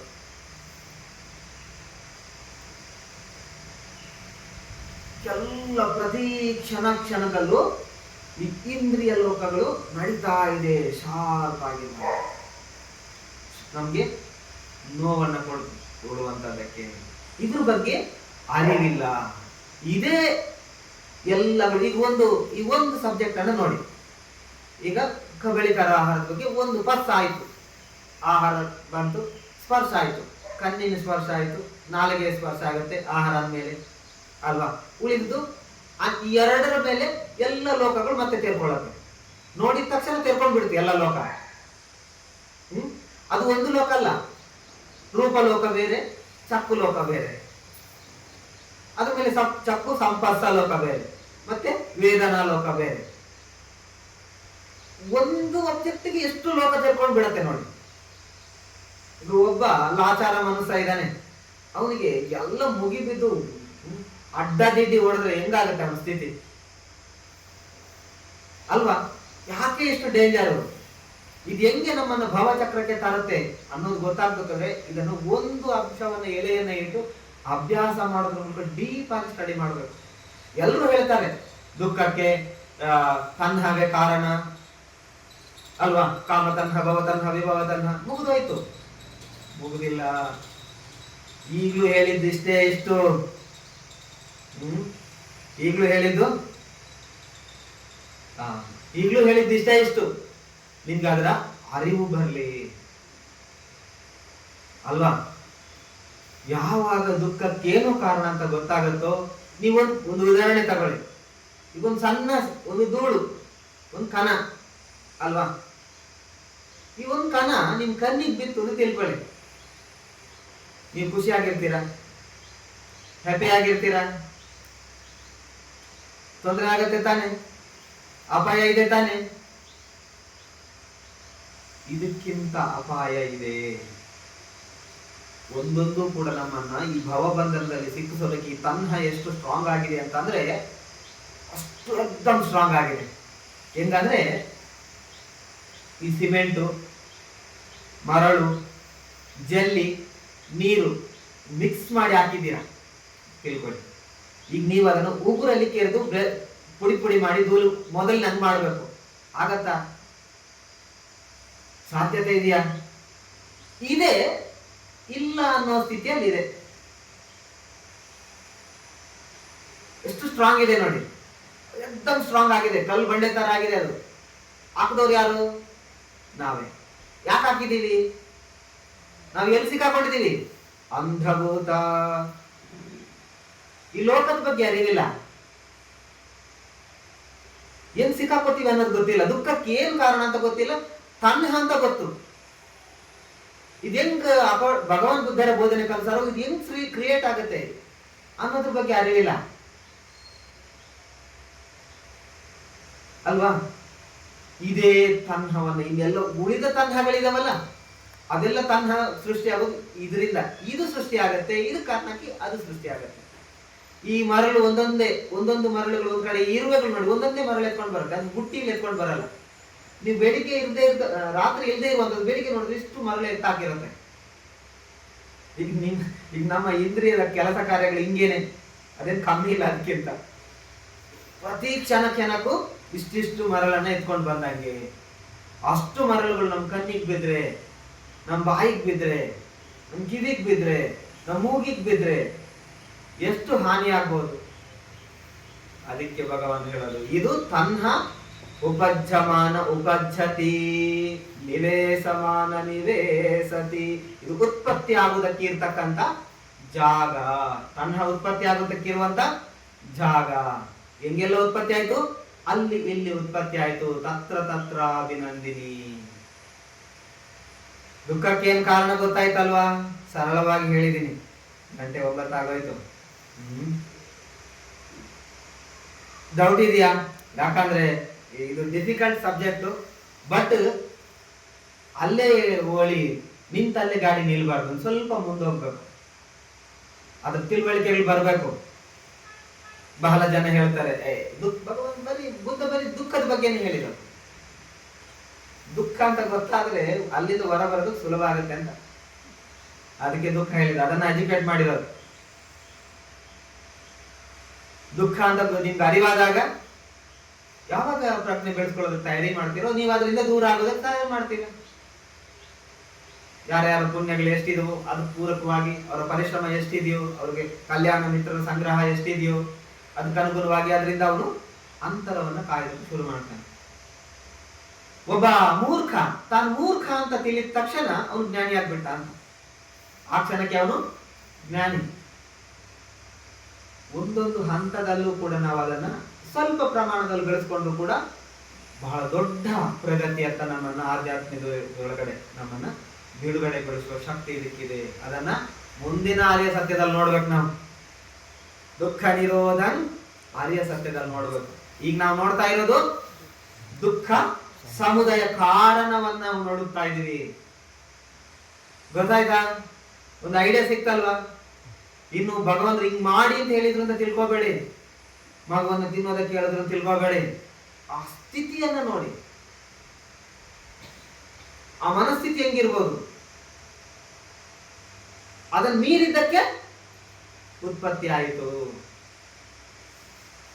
ಅಲ್ವಾ? ಇನ್ನು ಸ್ಪರ್ಶದ, ಕಣ್ಣಿನ, ಮೂಗಿನ, ಕಿವಿಯ, ನಾಲಿಗೆಯ, ಶರೀರದ, ಮನಸ್ಸಿನ ಯೋಚನೆಯ, ಆಮೇಲೆ ಅದ್ರ ಮೇಲೆ ಇಚ್ಛೆಗಳು, ಇಂಟೆನ್ಷನ್, ಅದು ಉತ್ಪತ್ತಿ ಆಗತ್ತೆ. ಅದು ಮತ್ತೆ ಇದನ್ನೇ ಸೃಷ್ಟಿ ಮಾಡೋದು, ಹುಕ್ಕನ್ನೇ. ಒಂದು ಮೀನಿಗೆ ಒಂದು ಗಾಲದ ನೋವನ್ನೇ ತಾಯಿಸ್ಕೊಳಕ್ಕಾಗಲ್ಲ, ಹಿಂಗೆ ಓದಾಡುತ್ತೆ. ಇನ್ನು ಇಷ್ಟೆಲ್ಲ ಲೋಕದ ಹುಕ್ಕುಗಳು ಸಿಕ್ಕೊಂಡ್ರೆ ನಮ್ಮ ಸ್ಥಿತಿ ಏನು?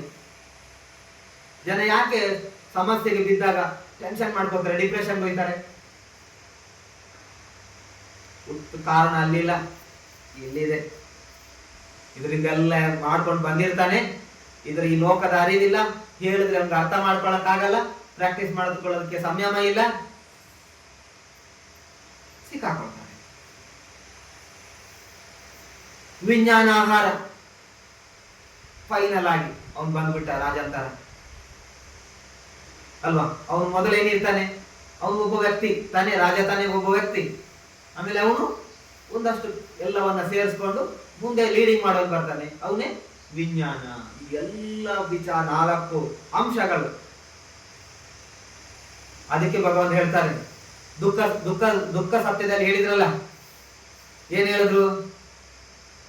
ಸಂಕಿತ್ತೇನ ಪಂಚ ಉಪಾದಾನ ಖಂದ ದುಃಖ. ಈಗ ಅರ್ಥ ಆಯ್ತಾ? ಅದಕ್ಕೂ ಇದಕ್ಕೂ ಸಂಬಂಧ, ಹೋಲಿಕೆ ಇದೆಯಾ? ಪಂಚ ಖಂಡಗಳು ಹೆಂಗ್ ಕೆಲಸ ಮಾಡ್ತವೆ, ತನ್ನವನ್ನ ಹೆಂಗ್ ಜಾಗೃತಿ ಮಾಡ್ತವೆ ಅಂತ ಗೊತ್ತಾಯ್ತಾ? ಅರ್ಥ ಆಯ್ತಲ್ವಾ? ಹೆಂಗ್ ಲಿಂಕ್ ಇದೆ ನೋಡಿ, ಭಗವಾನ್ ಬೋಧನೆ ಇದೆಯಲ್ಲ, ಎಕ್ದಮ್ ಎಷ್ಟು ಸೈಂಟಿಫಿಕ್ ಇದೆ ನೋಡಿ, ಹೆಂಗ್ ಇದೆ ನೋಡಿ. ಸಂಕ್ಷಿಪ್ತವಾಗಿ ಹೇಳ್ತಾ ಇದ್ದೀನಿ. ಇದು 5 ಉಪಾದಾನ, 5 ಅಂಶಗಳಿದಾವೆ ಬೇರೆ ಬೇರೆ. ಅವುಗಳೆಲ್ಲವೂ ದುಃಖ ತರುತ್ತೆ. ಹೆಂಗ್ ತರುತ್ತೆ? ಈ ರೀತಿ ಆಗ ಹೇಳಿದ್ನಲ್ವಾ, ಆ ರೀತಿಯಾಗಿ ಉತ್ಪತ್ತಿ ಮಾಡುತ್ತೆ. ಇದು ದುಃಖಕ್ಕೆ ಕಾರಣ ಆಗಿದೆ. ಸೊ ಗಂಟೆ 9 ಆಯ್ತು ಅಲ್ವಾ? ಸೊ ಐ ಥಿಂಕ್ ನಿಮ್ಗೆ ಸ್ವಲ್ಪ ನಾನೊಂದು ಈ ಕಡೆ ನಮ್ಮ ರಸ್ತೆ ಈ ಕಡೆ ಅಂತ ಒಂದು ಆರೋ ಮಾರ್ಕ್ ಆಗೋ ಕೆಲಸ ಮಾಡಿದ್ದೀನಿ ಅಂತ ಅನ್ಕೊಂಡಿದ್ದೀನಿ. ನಿಮ್ಗೆ ಯಾರ್ಯಾರಿಗೆ ಎಷ್ಟೆಷ್ಟು ಅರ್ಥ ಆಗಿದೆ ಅಂತ ಗೊತ್ತಿಲ್ಲ. ಇದು ಬಹಳ ಸರಳವಾದುದು, ಆದ್ರೆ ಬಹಳ ಗಂಭೀರವಾದುದು. ಬುದ್ಧ ಧಮ್ಮ ಇದೆಯಲ್ಲ, ಬಹಳ ಸರಳವಾಗಿದೆ. ಇಷ್ಟೊಂದು ಎಕ್ಸಾಂಪಲ್ ಕೊಟ್ಟು ಯಾವ ಸೈಂಟಿಸ್ಟ್ ಹೇಳಬಲ್ಲ ಅಲ್ವಾ? ಬಹಳ ಸುಂದರವಾಗಿ ಹೇಳಿದ್ರು, ಅದನ್ನ ಎಕ್ಸಾಂಪಲ್ ಹೇಳಿದ್ರು, ಎಲ್ಲ ಅದಕ್ಕೆ ಪೂರಕವಾಗಿ 1 by 1 ಹೇಳಿದ್ರು. ಇವತ್ತು ನಾವು ಆಲ್ಮೋಸ್ಟ್ ಧಮ್ಮ ಇಲ್ಲಿ ಅಧಪತನ ಆದ್ಮೇಲೆ ನಾವು ಫಸ್ಟ್ ಜನರೇಷನ್ ಆಗಿದ್ದೀವಿ. ಸೊ ಬೇರೆ ಬೇರೆ ಕಾರಣಗಳಿಗೆ ನಮ್ಮ ಪುಣ್ಯ, ಹಿರಿಯರ ಪರಿಶ್ರಮದ ಫಲ, ಸೊ ನಮ್ಗೆ ಧಮ್ಮ ಸಿಕ್ಕಿದೆ. ಸೊ ಅದ್ರಲ್ಲಿ ಏನಾಯ್ತು, ಕೆಲವರು ನಿಂತರ ಸ್ವಲ್ಪ ಪ್ರಯತ್ನ ಮಾಡ್ಕೋತಾರೆ, ಇನ್ ಕೆಲವರು ಏನ್ ಮಾಡ್ತಾರೆ, ನಮ್ಗೆ ಸಿಕ್ಕಿರ್ತಕ್ಕಂಥ ಅವಕಾಶಗಳೇ ಅದನ್ನು ಬುದ್ಧಿಯಾಗಿ ಉಪಯೋಗಿಸ್ಕೊಂಡು ಅದರಲ್ಲೂ ವಿತಂಡವಾದ ಮಾಡ್ತಾರೆ. ಅದಕ್ಕಿಂತ ಮೊದಲು ಸ್ವಲ್ಪ ಆಳದಲ್ಲಿ ಇಳಿದು ಅದರ ಅನುಭವವನ್ನು ನೋಡಿ, ಯಾಕೆ ಭಗವಾನ್ ಹಿಂಗೆ ಹೇಳಿದ್ರು, ದುಃಖಕ್ಕೆ ಕಾರಣಗಳೇನು, ಹೆಂಗ್ ಉತ್ಪತ್ತಿ ಆಗತ್ತೆ, ಈ ಹೊರಗಡೆ ಇರುವಂತ ಈಗ ಬರುವಂತ ದುಃಖಗಳೆಲ್ಲ ಇದಾವೆ. ಈಗ ನಿಮ್ ಸೆಕೆ ಆಗ್ತಾ ಇದೆಯೋ ಅಲ್ವೋ, ಹರಟ್ ಆಗ್ತಾ ಇದೆಯಲ್ವೋ, ಇದು ಲೋಕನೇ, ಇದೇನು ಕಮ್ಮಿ ಅಲ್ಲ. ಹೇಳಿರೋದು ಇಲ್ಲೆಲ್ಲ ಉತ್ಪತ್ತಿ ಆಗ್ತಾ ಇದೆ ಈ ಕ್ಷಣದಲ್ಲೂ. ಸ್ವಲ್ಪ ಕಡಿಮೆ ಇರ್ಬೋದು, ಯಾಕೆ ನಿಮ್ ಗಮನ ಸ್ವಲ್ಪ ಇಲ್ಲಿ ಬಂದಿರ್ಬೋದು ಅಲ್ವಾ? ಅದರಿಂದ ಈ ಲೋಕದ ಬಗ್ಗೆ ಅರಿವು ಬರಬೇಕಾದ್ರೆ ಜಾಗೃತಿಯನ್ನು ಬೆಳೆಸ್ಕೊಳ್ಳಿ. ದುಃಖಕ್ಕೆ ಕಾರಣವನ್ನ ಇನ್ನೂ ಗಂಭೀರವಾಗಿ ಆಳವಾಗಿ ತಿಳ್ಕೊಳ್ಳೋದಕ್ಕೆ ಪ್ರಯತ್ನ ಮಾಡಿ ಅಂತಕ್ಕಂಥ ಸಂದೇಶವನ್ನ ಹೇಳಿ, ಸೊ ನಿಮ್ಗೆಲ್ರಿಗೂ ಕೂಡ ಒಳ್ಳೇದಾಗ್ಲಿ. ಧಮ್ಮ ಅಭ್ಯಾಸವನ್ನ ನೀವು ಮಾಡ್ತಾ ಇದ್ದೀರಾ. ಸೊ ನಿಮ್ ಧಮ್ಮದ ಅಭ್ಯಾಸ ನೀವು ಇದಕ್ಕೆ ಮಾಡಿರ್ತಕ್ಕಂಥ ಸಮಯ ವ್ಯರ್ಥ ಆಗಲ್ಲ. ಖಂಡಿತವಾಗದು ಒಂದು ಜ್ಞಾನವನ್ನ ನಿಮ್ಗೆ ಅಂಥ ವಿಶಾಲವಾದಂಥ ಪ್ರದೇಶದಲ್ಲಿ ಗಾಢಾಂಧಕಾರದಲ್ಲಿ ಒಂದು ಸಣ್ಣ ಬೆಳಕಿನ ಕಿಡಿಯಾಗಿ ನಿಮ್ಮ ಬದುಕಿಗೆ ಅದು ಬಂದೇ ಬರುತ್ತೆ. ನಿಮ್ಗೆ ಇಡೀ ಸೂರ್ಯನ ಪ್ರಕಾಶ ಬರದೇ ಇದ್ರೂ ಕೂಡ ನೀವು ನಿಮ್ಮ ಪ್ರಯತ್ನಕ್ಕೆ ಅನುಗುಣವಾಗಿ ಅದು ನಿಮ್ಮ ಬದುಕಲ್ಲಿ ಬೆಳಕನ್ನು ತರುತ್ತೆ. ಅಷ್ಟು ಪ್ರಮಾಣದಲ್ಲಿ ನೀವು ಆಪತ್ತಿನಿಂದ ಅಲ್ಲಿ ಇಲ್ಲಿ ಎಡವುದು, ಮುಗ್ಗರಿಸಿ ಬೀಳೋದು ಕಡಿಮೆ ಆಗತ್ತೆ. ನಿಲ್ಲತ್ತೆ ಅಂತ ಹೇಳಲ್ಲ, ಕಡಿಮೆ ಆಗತ್ತೆ. ನೀವು ಇನ್ನಷ್ಟು ಬೆಳೆಸ್ಕೊಂಡ್ರೆ ಇನ್ನಷ್ಟು ನೀವು ಸೇಫ್ ಝೋನ್ ಅಲ್ಲಿ ಇರ್ತೀರಾ. ಆದ್ರಿಂದ ಇದು ಭಗವಾನ್ ಬುದ್ಧರು ಹೇಳಿರ್ತಕ್ಕಂಥ ದುಃಖದ ಕಾರಣ. ನಾವು ಅಂಧಭೂತರು, ಧಮ್ಮ ಸಿಕ್ಕಿದೆ, ನಾವು ಜ್ಞಾನಭೂತರಾಗಬೇಕು, ಜ್ಞಾನ ಜೀವಿಗಳಾಗಿ ನಮ್ಮ ಮನಸ್ಸನ್ನು ಬೆಳೆಸ್ಕೊಳ್ಳೋಣ. ನಿಮ್ಮ ಅಮೂಲ್ಯ ಸಮಯವನ್ನ ಇಲ್ಲಿ ಕಳೆದು ಸೊ ನೀವೆಲ್ಲರೂ ಕಲ್ಯಾಣ ಮಿತ್ರರು ಮತ್ತೆ ಸೇರ್ತಾ ಇರಿ. ಸೇರೋದ್ರ ಮೂಲಕ ಧಮ್ಮ ಚರ್ಚೆಗಳನ್ನ ಮಾಡಿ, ಧಮ್ಮ ಅಭ್ಯಾಸವನ್ನ ಮಾಡಿ ಅದರ ಅನುಭವಗಳನ್ನು ಪಡ್ಕೊಂಡು ಧರ್ಮದಲ್ಲಿ ಉನ್ನತವಾಗಿ ಬೆಳೆಯಿರಿ. ನಿಮ್ಗೆಲ್ಲರಿಗೂ ಕೂಡ ಒಳ್ಳೆಯದಾಗಲಿ. ನಾನು ನನ್ನ ಸ್ವಲ್ಪ ಸಮಯವನ್ನು ನಿಮ್ಮ ಜೊತೆ ಹಂಚಿಕೊಳ್ಳೋದಕ್ಕೆ ಅವಕಾಶ ಕೊಟ್ಟಿದ್ದೀರಾ. ನೀವು ಅವಕಾಶ ಕೊಟ್ಟಿರೋದ್ರಿಂದ ನನಗೂ ಒಂದು ಪುಣ್ಯ ಮಾಡೋದಕ್ಕೆ ಅವಕಾಶ ಸಿಕ್ತು. ಕಾಲೇನ ಧಮ್ಮ ದೇಶನ ಅಲ್ವಾ, ಸಮಯಕ್ಕೆ ಅನುಗುಣವಾಗಿ ಧಮ್ಮವನ್ನು ಹೇಳೋದು ಅಲ್ವಾ. ಸೊ ಅದು ಪುಣ್ಯ ಅಂತ ಭಗವಂತ ಹೇಳ್ತಾರೆ. ಸೊ ನನಗೊಂದು ಪುಣ್ಯ ಮಾಡೋದಕ್ಕೆ ಅವಕಾಶ ಸಿಕ್ತು. ಸೊ ನಾವೆಲ್ಲರೂ ನೀವು ಕೇಳೋದ್ರ ಮೂಲಕ ಪುಣ್ಯ ಮಾಡಿದ್ವಿ. ಸೊ ಆ ಮೂಲಕ ನಾವೆಲ್ಲರೂ ಕೂಡ ಪುಣ್ಯವನ್ನ ಮಾಡೋದ್ರ ಮೂಲಕ ಪಾಪವನ್ನ ಕಡಿಮೆ ಮಾಡೋಣ, ಪ್ರಜ್ಞೆಯನ್ನ ಬೆಳೆಸ್ಕೊಳ್ಳೋಣ, ಆ ಮೂಲಕ ಧರ್ಮದಲ್ಲಿ ನಿರಂತರವಾಗಿ ಸಾಕ್ತಾ ಇರೋಣ ಅನ್ನತಕ್ಕಂಥ ಸಂದೇಶವನ್ನ ಹೇಳಿ ಇಲ್ಲಿಗೆ ಧರ್ಮ ಪ್ರವಚನವನ್ನ ಸಮಾಪ್ತಗೊಳಿಸ್ತಾ ಇದ್ದೀನಿ. ತಮ್ಗೆಲ್ರಿಗೂ ಕೂಡ ಮಂಗಲವಾಗಲಿ. ನೀವು ಮಾಡಿರ್ತಕ್ಕಂಥ ಪುಣ್ಯದ ಫಲ, ಹಿರಿಯರ ಆಶೀರ್ವಾದ ನಿಮ್ಮನ್ನ ನೆರಳಿನಂತೆ ಹಿಂಬಾಳಿಸ್ಲಿ. ನಮ್ಗೆಲ್ರಿಗೂ ಕೂಡ ಮಂಗಲವಾಗಲಿ ಅಂತ ಹೇಳಿ ಈ ಪ್ರವಚನವನ್ನು ಮುಗಿಸ್ತಾ ಇದ್ದೀನಿ. ಭವತು ಸಬ್ಬ ಮಂಗಲಂ ರಕ್ಷಂತು ಸಬ್ಬ ದೇವತಾ ಸಬ್ಬ ಬುದ್ಧಾನುಭಾವೇನ ಸಬ್ಬ ಧಮ್ಮಾನುಭಾವೇನ ಸಬ್ಬ ಸಂಘಾನುಭಾವೇನ ಸದಾ ಸ್ವಸ್ತಿ ಭವಂತು ತೇ.